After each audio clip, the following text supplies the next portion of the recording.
नमस्कार, स्वागत है आपका हमारे इस विशेष कार्यक्रम में। हमारे साथ मौजूद हैं सेंट्रल इंडिया के leading cardiac surgeon doctor Manish Porwal. स्वागत है डॉक्टर हमारे इस कार्यक्रम में आपका। अ नमस्कार। इस समय हालात कोरोना से सब दूर बिगड़े हुए हैं, यानी कि अस्पतालों में पेशेंट्स की संख्या ज़्यादा है। आपका डिपार्टमेंट कार्डियक सर्जरी का है, और वहाँ क्या हालात हैं सर? लॉकडाउन होने के हमने शुरू के करीब-करीब 6-7 दिन तो हमने अभी ऑपरेशन टाल दिए थे और सभी पेशेंट्स को जिनको बहुत सारी आगे की डेट्स दी हुई है और उन लोगों को सबको फिर फ़ोन करके मना किया कि अभी कोई बहुत इमरजेंसी हो तो आएँ, अभी नहीं आएँ। फिर 1 सप्ताह निकलने के बाद जब हमें लगा कि नहीं, कुछ पेशेंट्स के फ़ोन बार-बार आ रहे हैं कि उन्हें तकलीफ़ हो रही है, जो कि जैसे बाईपास करना या किसी को एंजियोग्राफी करना है या एंजियोप्लास्टी करना है। तो फिर 1 सप्ताह बाद थोड़ा-थोड़ा काम हमने शुरू किया जो बहुत ही ज़रूरी था। जी। और अब ये स्थिति है कि जहाँ हम रोज़ के 4-5 ऑपरेशन करते थे, अभी सप्ताह में 4 या 5 ऑपरेशन कर रहे हैं। रोज़ 1 करते हैं, कभी 2 करते हैं। तो इस तरह से सप्ताह के 1 वीक के करीब-करीब 5-6 हार्ट के ऑपरेशन मैं कर रहा हूँ सीएचएल हॉस्पिटल में। जी। और उसमें जो टीम मेंबर्स थे उनको भी हमने थोड़ा घटा दिया है कि जी। कम लोग आएँ और जितना ज़रूरत है उतनी ही टीम आए, बजाए कि बहुत ज़्यादा भीड़ बनाने से ऑपरेशन थिएटर में या कॉरिडोर्स में।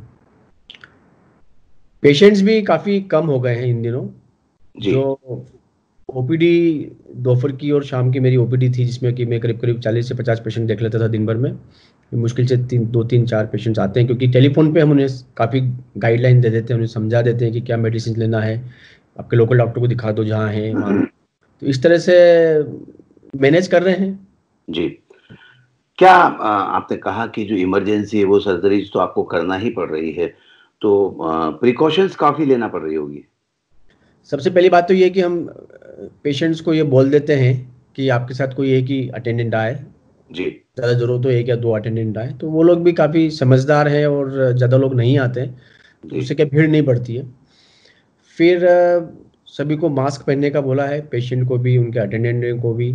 और एडमिट करने के बाद हम एटलीस्ट 2-3 दिन उनको मेडिसिन पे मैनेज करते हैं, दवाइयों पे। और इन 2 या 3 दिनों में देख लेते हैं कि उन्हें किसी तरह का जो ये वायरस का जो असर है वो नहीं है। जी। जैसे कि बुखार नहीं है, लंग्स में क्लियर है, ऑस्कल्टेशन में स्टोथो लगा लगा के देख लेते हैं, जी। या कोई खांसी या ब्लड टेस्ट में कोई असामान्यता या एब्नॉर्मलिटी तो नहीं आ रही है। जी। तो यही सब टेस्ट करके इन्हीं आधार पे हम लोग डिसीजन लेते हैं और फिर टीम मेंबर्स के साथ डिस्कस करके फिर उनको ऑपरेट करते हैं। कोविड का टेस्ट भेजना पॉसिबल नहीं है, क्योंकि इसकी जो गाइडलाइंस है, उसके नॉर्म्स है, वो अलग है। जी। उन्हीं पेशेंट्स में जिनमें हम सस्पेक्ट कर रहे हैं, उन्हीं को कोविड का भेज सकते हैं। और चूँकि हमारा हॉस्पिटल ग्रीन कैटेगरी में है, तो इस तरह के पेशेंट जिनको बुखार है, निमोनिया है या कोविड का सस्पिशन है, उनको हम वैसे भी हमारा हॉस्पिटल में नहीं ले सकते। वही पेशेंट्स को हम एडमिट करते हैं जिनमें कोविड का कोई सिम्पटम्स नहीं है। आपने कहा कि टीम को भी थोड़ा कम किया गया है, तो इसके पीछे सोच यही कि ज़्यादा से ज़्यादा सेफ्टी पेशेंट्स की और टीम की हो? इसमें ये बात महत्वपूर्ण है कि टीम मेंबर्स, जो कि वो डॉक्टर है या कोई एनेस्थेटिस्ट है या ऑपरेशन थिएटर का टेक्नीशियन है या हाउसकीपिंग का मैनेजमेंट का हाउसकीपिंग का आदमी, तो उनको हम लोग सब लोकेट करते हैं कि किस एरिया से आ रहे हैं, जी। कहाँ रहते हैं, उनके साथ कितने लोग हैं, उनको कोई तकलीफ तो नहीं है। तो इन सब चीज़ों को मद्देनज़र रखते हुए हम लोग डिसीजन लेके टीम मेंबर्स को बुलाते हैं और टीम मेंबर्स को भी रोटेट करते रहते हैं। जो कुछ शुरू में किसी को बुलाया, दूसरे दूसरे सेशन में, दूसरे ऑपरेशन में किसी और को बुलाया, रोटेशन से बुलाते हैं। और ज़्यादातर जो दूर के इलाके में रहते हैं, जी। जो जी। क्राउडेड एरिया में नहीं रहते, वही टीम मेंबर्स को बुलाते हैं। अच्छा। क्या क्या लगता है डॉक्टर इस समय, जैसा आपने कहा रूटीन में आपकी ओपीडी कम हो गई है, जो पेशेंट्स इमरजेंसी के उनकी ही सर्जरी आप कर रहे हैं, और जो ज़रूरी भी है कि अस्पताल में अननेसेसरी भीड़ नहीं बढ़े, जो लोग सर्वाइव कर सकते हैं, जिनके लिए सर्जरी को पोस्टपोन किया जा सकता है, उनको पोस्टपोन कर रहे हैं। तो प्रिकॉशंस क्या लेना चाहिए इस तरह के पेशेंट्स को? हम उन्हें यही बोलते हैं कि वैसे भी लॉकडाउन का समय है, तो कहीं बाहर तो जी। जाना नहीं है। जी। घर में भी रिस्ट्रिक्टेड एक्टिविटी रखें, जी। चाहो तो थोड़ा बहुत धीरे-धीरे टहल लें। जी। और ज़्यादातर मरीज़ को यही बोल रहा हूँ कि आप पलंग पे ही रहें, क्योंकि जी। जिनको हार्ट की प्रॉब्लम है, उन पेशेंट्स को थोड़ा भी चलने में या एक्सर्शन करने में, ऐसी कुछ भी काम करें जिसमें हृदय की धड़कन बढ़े, हार्ट पे लोड पड़े, वैसा नहीं करें।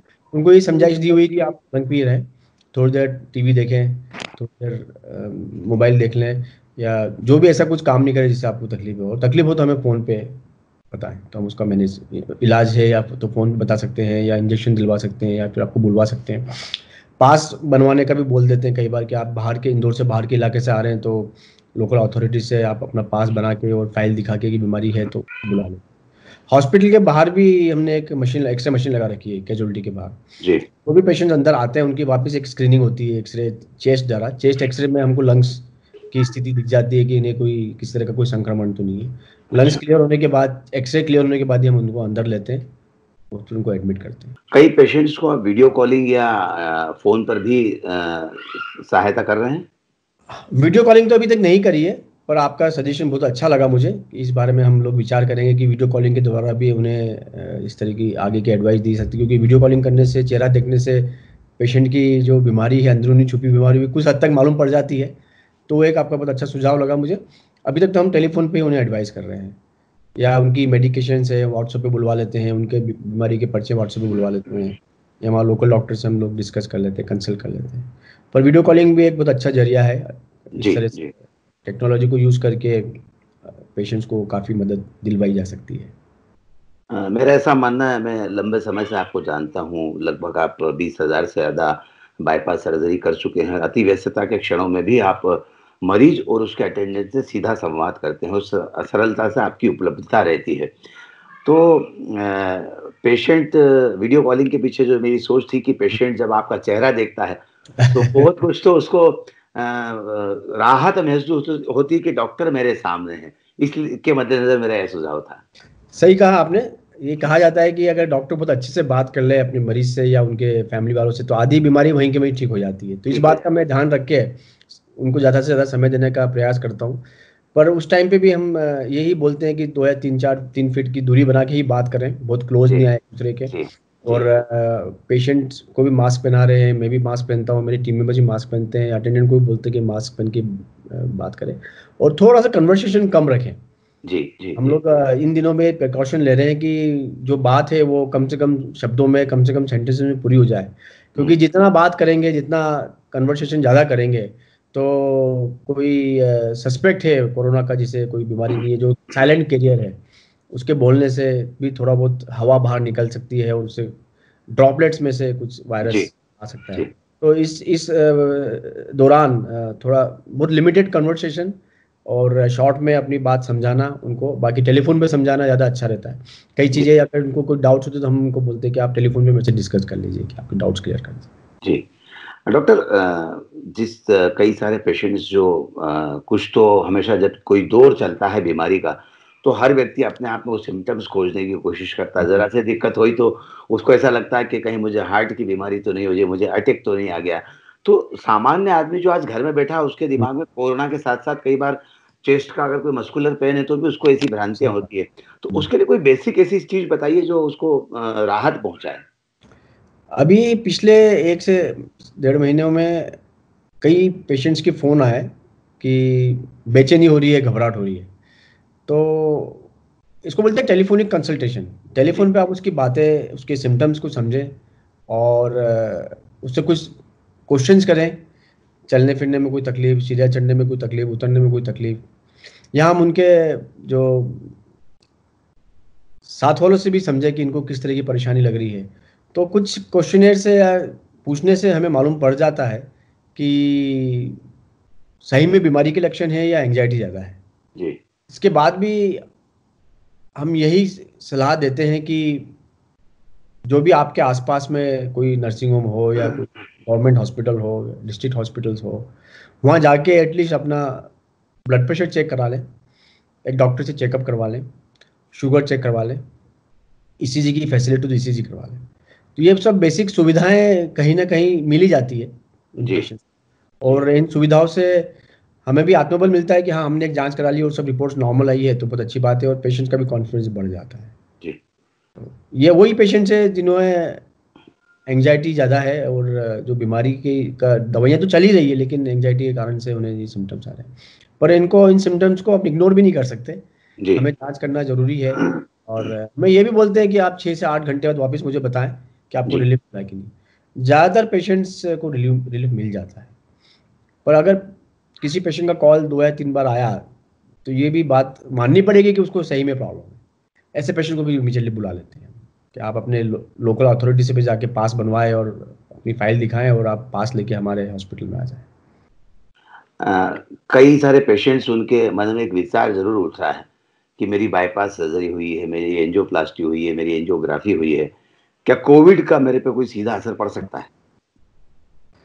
तो उनको यही समझा रहे हैं कि अगर आप कहीं किसी के कांटेक्ट में नहीं आए हैं, आप घर से बाहर नहीं निकले हैं और आपके घर के आसपास या घर में कोई ऐसा व्यक्ति नहीं जिसको कोई बुखार आ रहा हो या खांसी हो रही हो, तो समझाने से, इस तरह की समझाइश देने से वो लोग समझ जाते हैं और मान जाते हैं। इसके बावजूद भी अगर एंजाइटी रहती है या उनको रेल में सिम्टम्स है, तो 2-3 बहुत सिंपल टेस्ट है हाँ, जिससे कि आप इस बीमारी का पता अर्ली स्टेज में लगाया सकते हैं। एक तो ये छोटा सा एक इंस्ट्रूमेंट आता है जिसको पल्स ऑक्सीमेट्री बोलते हैं। जी, जैसे फिंगर पे लगा के चेक करते हैं, जरा सा इंस्ट्रूमेंट, उसमें अंदर सेल होती है, जी, होती है, तो उससे आपका ऑक्सीजन का लेवल मालूम पड़ जाता है। जी। इन पेशेंट्स को क्या हो रहा है, ये जो कोविड की निमोनिया के पेशेंट्स हैं, इनमें कार्बन डाइऑक्साइड निकलती है, शरीर से बाहर निकलती है, लंग से वो क्लियर हो जाती है, लेकिन ऑक्सीजन का लेवल कम होता है। तो जी, पहला सिम्टम हाइपोक्सिया जिसको हम बोलते हैं कि ऑक्सीजन का सैचुरेशन कम होना। जी, जी। तो अगर ऑक्सीजन का सैचुरेशन रियल में कम है, जो हाँ, नॉर्मल सैचुरेशन अपन 95 मानते हैं, 95 96 मानते हैं, और 90 से कम आ रहा है, तो सबसे पहले ये माने कि इनका एक्सरे चेस्ट किया जाए, और एक्सरे चेस्ट में कुछ डाउट आता है, कुछ निमोनिया के लक्षण आते हैं, तो इमीडिएटली सीटी चेस्ट करना चाहिए। हाँ, हाँ। सीटी चेस्ट बहुत अच्छा टूल है। जी, सीटी स्कैन चेस्ट का करने में लंग्स का, उसमें बहुत जल्दी इन तरह के निमोनिया का असर पता मालूम। लग तो इन पेशेंट्स को हम फिर इस तरह की एडवाइस देके ऑक्सीजन का लेवल चेक करते हैं, एक्सरे करते हैं, सीटी स्कैन करते हैं, और अगर कुछ लगता है तो येलो जोन हॉस्पिटल है या रेड जोन हॉस्पिटल्स में उनको रिफ़र करते हैं। रिफ़र करने के टाइम हमारे यहाँ जो नोडल ऑफिसर हॉस्पिटल में है, गवर्नमेंट ने अथॉरिटीज ने नोडल हॉस्पिटल हर हॉस्पिटल में बिठाए हुए हैं। उन नोडल हॉस्पिटल को हम इन्फॉर्म करते हैं कि ऐसे-ऐसे पेशेंट को हमने उस हॉस्पिटल में भेजा है। वहाँ हॉस्पिटल से भी, जो हॉस्पिटल में भेजते हैं, रिफ़र करते हैं येलो हॉस्पिटल में, वहाँ के डॉक्टर से बात कर लेते हैं कि हम इस तरह के पेशेंट को भेज रहे हैं, आप उसको रिसीव कर लें। तो इस तरह से हमने ये साइकिल बना रखी है। तो डॉक्टर साहब आपने काफ़ी सारी अच्छी जानकारियाँ दी है जो पेशेंट्स हार्ट की तकलीफ से परेशान हैं उनको क्या सिम्पटम्स हो सकते हैं, क्या उनकी मन में कई तरह के विचार आ रहे हैं उनको दूर करने के बारे में बताया और साथ ही आपकी तारीफ़ करना होगी कि आप इस कठिन समय में भी अपने जो पेशेंट जिनकी ज़रूरत है, जिनकी ऑपरेशन की सख्त आवश्यकता है, उनके लिए काम कर रहे हैं। इस समय पूरे विश्व में डॉक्टर भगवान का रूप के तौर पर देखे जा रहे हैं, काम कर रहे हैं, लोगों की मदद कर रहे हैं। कई सारे डॉक्टर्स इससे परेशानी में आए हैं, लेकिन फिर भी मैं आप आपके माध्यम से और आपके सारे हॉस्पिटल की टीम और पूरे जितने डॉक्टर्स और जितने पैरामेडिकल स्टाफ और स्टाफ उन सबको भी बहुत-बहुत धन्यवाद देता हूँ कि तमाम सारे देशवासियों के लिए आप इतनी सारी मदद कर रहे हैं, बड़ी मदद हो रही है। आपने हमें समय दिया, बहुत-बहुत धन्यवाद डॉक्टर साहब आपका। Thank you. नमस्कार।